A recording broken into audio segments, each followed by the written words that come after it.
بسم اللہ الرحمن الرحیم۔ حضرت یسع کا نسب نامہ۔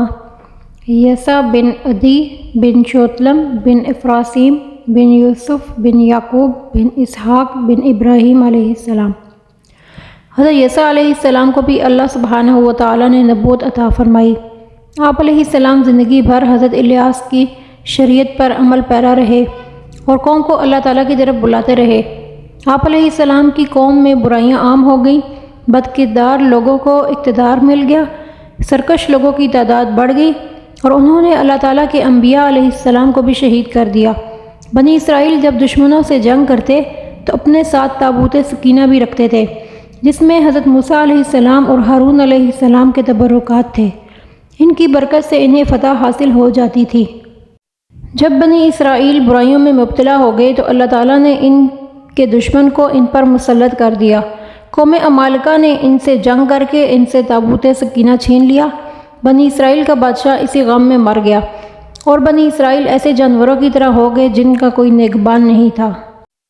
فرمان الہی ہے اور ان کے علاوہ اسماعیل، یسع، یونس اور لوط علیہ السلام کو بھی سیدھا راستہ دکھایا، اور ان میں سے ہر ایک کو ہم نے تمام جہان والوں پر فضیلت دی تھی۔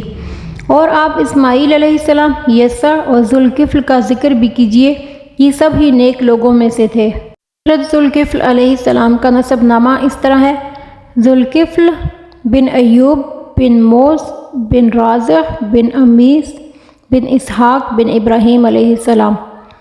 حضرت ذوالکفل علیہ السلام کا اصل نام بشر تھا۔ ذوالکفل ذمہ داری اٹھانے والے کو کہتے ہیں۔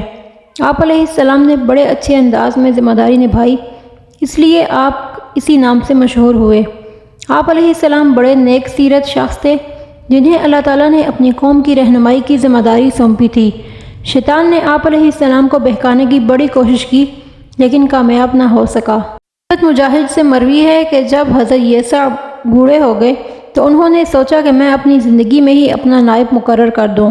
یہ سوچ کر انہوں نے لوگوں کے سامنے یہ اعلان کیا کہ جو شخص بھی میری طرف سے 3 ذمہ داریاں قبول کرے گا میں اسے اپنا خلیفہ مقرر کر لوں گا، اور وہ ذمہ داریاں یہ ہیں: نمبر 1 دن کو روزے رکھے، نمبر 2 راتوں کو قیام کرے، نمبر 3 غصہ نہ کرے۔ ایک آدمی بشر یعنی ذوالکفل علیہ السلام نے کھڑے ہو کر کہا، میں یہ ذمہ داریاں قبول کرتا ہوں۔ حضرت یسع علیہ السلام نے انہیں اپنا خلیفہ مقرر کر لیا۔ ابلیس دیگر شیاطین سے کہا کرتا تھا کہ اس شخص کو کسی نہ کسی طرح قابو میں لاؤ۔ شیاطین نے انہیں گمراہ کرنے کی کوشش کی مگر ناکام ہو گئے۔ آخرکار ابلیس ایک دن خود ان کے پاس بوڑھا فقیر بن کر آیا۔ اس وقت حضرت ذوالکفل علیہ السلام دوپہر کے وقت کیلولا کرنے کے لیے لیٹے ہوئے تھے۔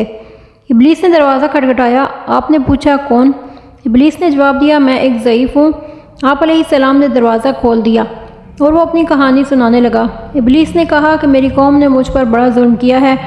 وہ اپنی بات کو طویل دیتا گیا یہاں تک کہ کیلولا کا وقت ختم ہو گیا اور عدالت میں جانے کا وقت ہو گیا۔ آپ علیہ السلام نے فرمایا، عدالت میں میرے پاس آنا، میں تمہارا حق دلا دوں گا۔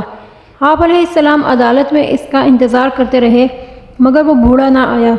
اگلے دن پھر جب آپ بستر پر آئے تو اس نے آ کر دروازہ کھٹکھٹایا۔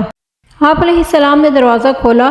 اس بوڑھے نے پھر وہی پرانی داستان سنائی اور ساتھ یہ بھی کہا کہ میں آپ کے پاس اس لیے نہیں آیا کہ لوگوں نے کہا کہ ہم خود ہی تمہارا حق تمہیں دے دیں گے۔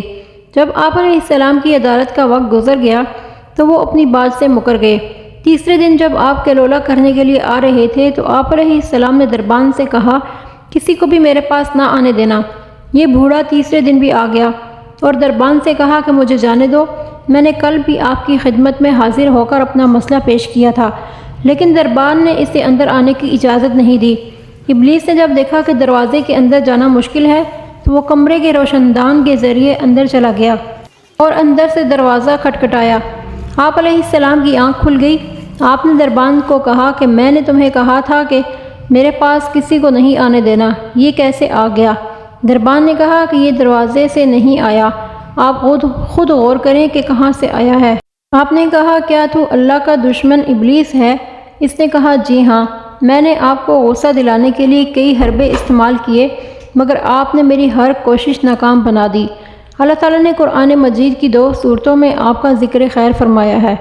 فرمان الہی ہے، اور اسماعیل علیہ السلام، ادریس اور ذوالکفل کو بھی یاد کیجیے، یہ سب بڑے صبر کرنے والے لوگ تھے، اور ان سب کو ہم نے اپنی رحمت میں داخل کیا، یہ سب ہی نیک لوگ تھے۔